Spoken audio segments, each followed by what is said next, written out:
buckle up. This is where it gets a little bit wild. This is an entirely new model of how trauma works. It's 1 million years ago. I am on the plains of the Masai-Mara getting some water. And as I look up from my water, there's a lion there. This is a cinnamon tree. Not really, but just imagine this cinnamon tree. So now I've got the smell of cinnamon. I've got the cool water in my mouth. I've got the feeling of mud on my knees. I've got whatever thoughts and emotions that are inside me about my family or what I'm doing today. And then I look up and I see a lion. And I say, that lion is about, like shit's about to get real.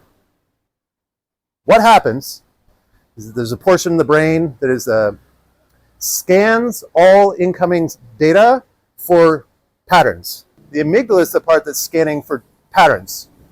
And when it sees a pattern that is associated with threat, like lions, it says, turn on stress hormones.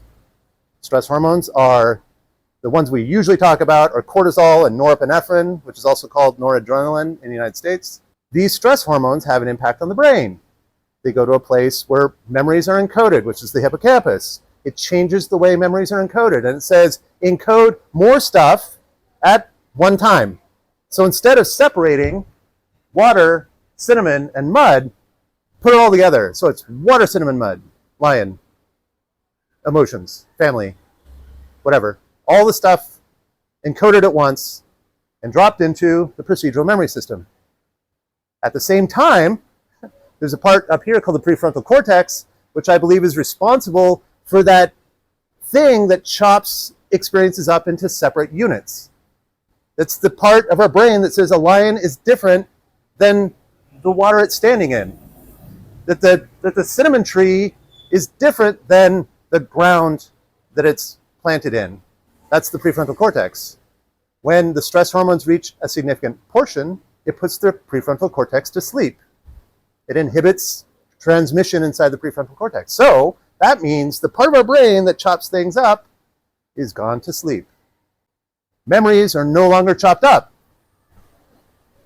Now, imagine for a moment. Each of these little balloons is a memory. The other thing that the amygdala does is the amygdala is responsible for attaching emotional significance to a memory as it's encoded. If it's a big threatening memory, it's got a lot of emotional significance. So you can see here, there's one memory that's bigger than the others. This one has a great big pile of emotions inside and a whole lot of concepts. Something in there is important. All the brain sees is that this is a threat. It doesn't know why. It just says this is threatening. So, 2 weeks goes by, I'm walking through the village with my buddy. I walk underneath the cinnamon tree. I smell cinnamon. This memory floats to the surface because this memory has cinnamon in it.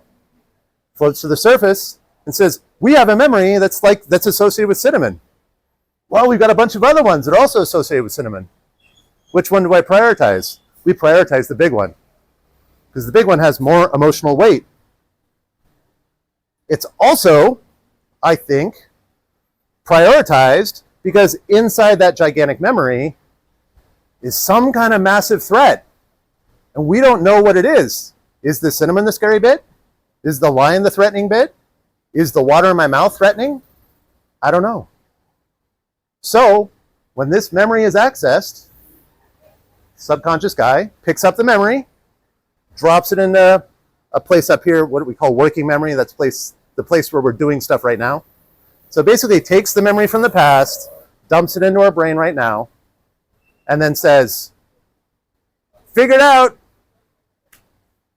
Because hopefully, when that memory comes back into our brain, the prefrontal cortex is online, it can chop it up, separate all the pieces, and store it in the narrative system, which is what we have access to.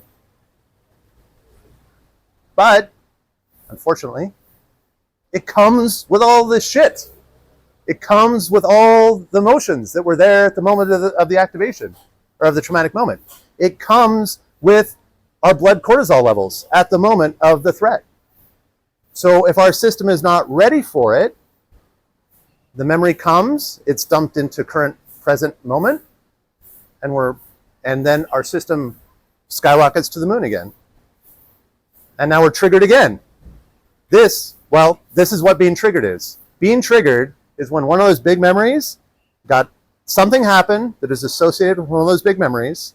That big memory floats to the surface. The subconscious prioritizes that one, puts it in your brain and says, go figure it out now, and we're not ready for it. And our system is just thrown into a state of overwhelm. We call it a state of overwhelm. You're thrown into overwhelm again. The hippocampus gets changed again. Prefrontal cortex goes offline again. The whole thing happens again. And now we got two traumatic moments. That, in my opinion, is how trauma works. Trauma is an issue of poorly encoded memories, if you want to make it the simplest definition possible. And it has to do with the way that our brain prioritizes safety and survival. Because at this point in time that the lion is attacking, it shuts off these higher brain functions because it's basically saying, stop doing math, stop composing 5th century poetry, stop trying to figure out differential calculus. Those things will not help us survive the lion attack. So it just shuts off all the higher brain functions, which are the portions of the brain that evolved last. So it's like it's the newest portions of the brain. So basically older portions of the brain, it's like the older brother saying to the younger brother, shut up, stop talking, because I know better. And he has the ability to do it. He has a button right here that says, hi, Jack.